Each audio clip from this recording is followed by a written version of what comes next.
Mr. Darrell, as expected, Logitech achieved lower revenues in the third quarter and profits also fell. Is the gaming boom that started during the Corona crisis now over again? It's definitely not over. It's a very long-term trend.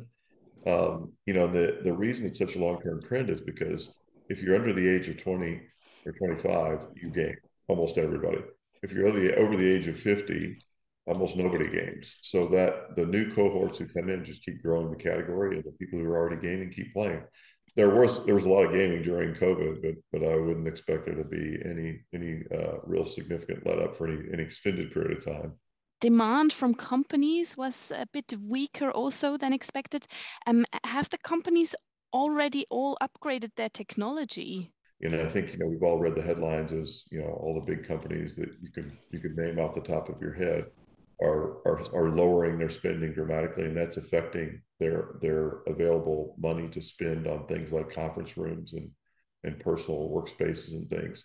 But I view that as likely pretty temporary. I think over time, as the economies come back, as these companies go back into spending mode, you'll see them come back. Since you published a profit warning 2 weeks ago, Logitech's share price has fallen quite a bit, around a fifth almost. Were you maybe too enthusiastic when business picked up so strongly during the Corona pandemic? Is the fall now even harder? It's painful to decline, and so nobody likes that.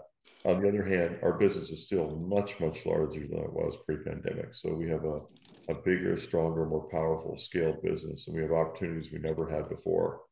But absolutely, I think we all wish that the growth that we saw during the pandemic would just continue. But there are economic cycles, and I think we're in one. You are now working on saving expenses.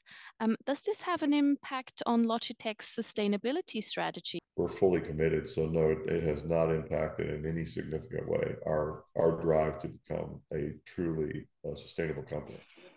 And what about staff? Are there any layoffs? As we've gone through the last 6 months, we took a hard look at every element of our cost. We've reduced the amount of marketing we're spending significantly. We've reduced the number of contractors in place. We've reduced some positions. We're going to keep looking at all those costs as we go forward and make sure that the structure of our business is in line with the growth rate or the top line of our business. So we'll always be looking at all of that. That's just good, responsible leadership. Despite the drop in sales and profits, Logitech gained market shares in the quarter. How did you manage to do that? It's all about innovation. One of the areas we really protect is innovating, and we're up very significantly, 50% in our engineering and design resources since before the pandemic started. We're just going to keep investing, and we are gaining market share in key categories right through this period. And I think that's one of those key metrics we keep an eye on.